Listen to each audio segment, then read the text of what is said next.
नमस्कार। अभी तक जो स्थिति दिखाई पड़ रही है, उन स्थितियों को देखने से साफ लग रहा है कि नया साल रोहतास के लोगों के लिए कुछ नया लेकर आने वाला है। जिस तरह से जिला प्रशासन और सरकार के द्वारा तैयारी की जा रही है रोहतास के लोगों को कुछ देने के लिए, उन तमाम स्थितियों पर तो ये कहा जा सकता है कि 2026 का साल रोहतास के लोगों के लिए खास होने जा रहा है। कुछ बड़ा करने की तैयारी जिला प्रशासन के द्वारा शुरू कर दी गई है। सबसे जो विकट समस्या है सासाराम शहर में जाम को लेकर, उस समस्या से सबसे जो विकट समस्या है सासाराम शहर में जाम को लेकर, उस समस्या से निजात दिलाने के लिए 1 माह का प्रपोजल तैयार किया गया है और 1 माह के अंदर तमाम उन स्थितियों से निपटने की कोशिश की जाएगी जो स्थितियां कहीं ना कहीं सासाराम शहर में जाम का कारण बन रही हैं। बताया जा रहा है कि 1 माह के अंदर बेदा बाईपास के निर्माण कार्य को पूरा करा लिया जाना है और जब बेदा बाईपास का निर्माण कार्य पूरा हो जाएगा उसके बाद जो भी बसें सासाराम शहर में दिखाई पड़ रहे हैं उन बसों को यहाँ पर आने से प्रतिबंधित कर दिया जाएगा। यहाँ पर आने की इजाजत नहीं दी जाएगी और सीधे तौर पर सभी बसों का संचालन जो नए बस डिपो बनाए गए हैं वहां से होगा। और इसीलिए माना जा रहा है कि जब बसों का आगमन पूरी तरह से प्रतिबंधित कर दिया जाएगा सासाराम शहर में, तो जाम की समस्या बहुत हद तक कम हो जाएगी। वेंडर जोन को लेकर भी एक्सरसाइज शुरू कर दिया गया है। जो भी वेंडर हैं उनको वेंडिंग जोन में भेजने की कोशिश भी शुरू हो गई है, कारण कि जितने वेंडर हैं उनको जिला प्रशासन के द्वारा नोटिस जारी कर दिया गया है और नोटिस जारी करके साफ तौर पर कह दिया गया है कि आप लोग सड़क के किनारे जो भी ठेला लगाए हुए हैं, जो भी दुकान लगाए हुए हैं उन्हें हटा लें, नहीं तो जिला प्रशासन के द्वारा, नगर निगम के द्वारा उसे यहाँ से हटा दिया जाएगा, अतिक्रमण मुक्त कर दिया जाएगा। इसीलिए जितने वेंडर हैं उनके अंदर में भी कहीं ना कहीं अब एक तरह से वेंडिंग जोन में जाने की तैयारी शुरू कर दी गई है और उन्हें भी लगने लगा है कि अब बिना वेंडिंग जोन में जाए हुए काम चलने वाला नहीं है। जिला प्रशासन और नगर निगम काफी सख्त दिखाई पड़ रहा है। इसलिए 1 माह के अंदर जो तैयारी करने की कोशिश की जा रही है जिला प्रशासन और नगर निगम के द्वारा, उससे साफ लग रहा है कि नए साल से सासाराम शहर में जाम की समस्या बहुत हद तक कम हो जाएगी, जाम की समस्या दिखाई नहीं पड़ेगी। और इसीलिए जो भी स्थितियां दिखाई पड़ रही है, जो भी अभी एक्टिविटी दिखाई पड़ रही है, उन एक्टिविटी को देखने से साफ लग रहा है कि सासाराम शहर में जाम की समस्या के समाधान को लेकर बेहतर कार्य करना शुरू कर दिया गया है। और सबसे बड़ी बात है कि नए साल में रोहतास में मेडिकल कॉलेज की नींव पड़ने जा रही है, उसको लेकर पूरी प्लानिंग तैयार की जा चुकी है। स्थल चयन का कार्य भी शुरू कर दिया गया है और जल्द ही इसकी सौगात रोहतास के लोगों को मिलने जा रहा है। जल्द ही मेडिकल कॉलेज की नींव पड़ने जा रही है और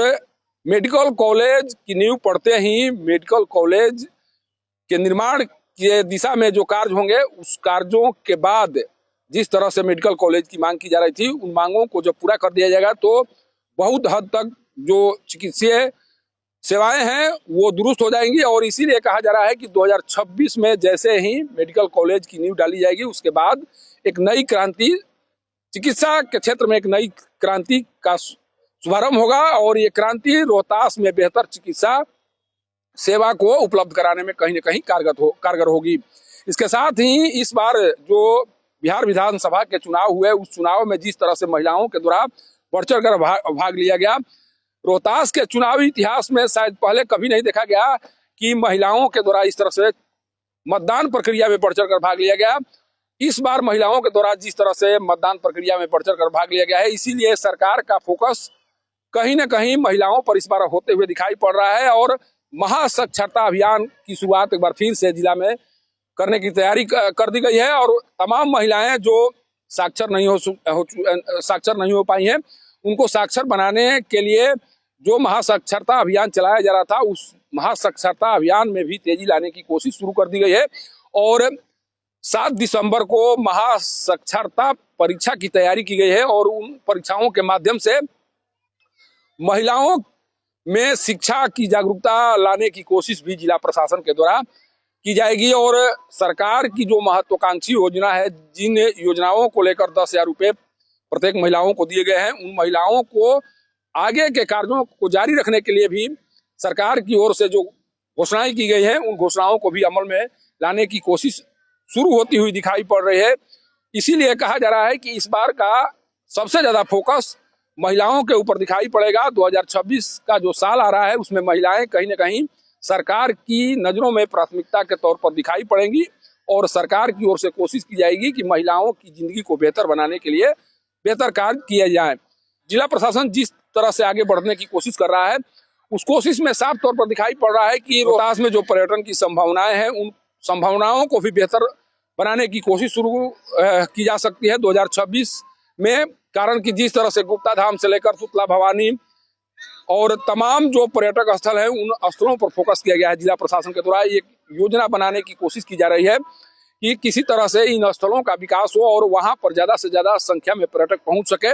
इस तरह की योजना जिला प्रशासन के द्वारा बनाकर तैयार कर ली गई है और 2026 में इन योजनाओं पर भी काम शुरू हो जाएगा। और जब काम शुरू होंगे तो स्वाभाविक तौर पर रोहतास जिले में जो पर्यटन की संभावनाएं हैं उनमें कहीं न कहीं वृद्धि होगी और पर्यटन उद्योग को जैसे ही बढ़ावा दिया जाएगा रोहतास में बड़े पैमाने पर रोजगार का सृजन होगा। और सरकार की सोच भी यही है कि किसी तरह से रोजगार का सृजन किया जा सके और उसके लिए लगातार माध्यमों की तलाश की जा रही है, लगातार माध्यम तलाशे जा रहे हैं और इसीलिए पर्यटन क्षेत्र को बढ़ावा देकर कहीं न कहीं रोहतास में बड़े पैमाने पर रोजगार सृजन का काम भी सरकार की ओर से होने जा रहा है। जिस तरह की संभावनाएं दिखाई पड़ रही है, जिस तरह से जिला प्रशासन की एक्टिविटी दिखाई पड़ रही है उससे साफ लग रहा है। इसके अलावा कई इस तरह की योजनाएं हैं। जिला प्रशासन की ओर से सासाराम नगर निगम में बेहतर कार्य करने की भी तैयारी की गई है। कई सड़कों को चौड़ा किया जाएगा और उन सड़कों के माध्यम से जहां पर जाम की समस्या दिखाई पड़ती है उन समस्याओं को दूर करने का भी प्रयास किया जाएगा। इस तरह के कार्य भी जिला प्रशासन की ओर से शुरू कर दी गई है और जिला प्रशासन की कोशिश है, डीएम मुक्ता सिंह और तमाम जो जिले के अधिकारी हैं, डीडीसी विजय कुमार पांडे, उनकी कोशिश है कि इस बार का साल रोहतास के लिए बेहतर हो और उन्हीं बेहतरी को ध्यान में रखकर कहीं न कहीं जो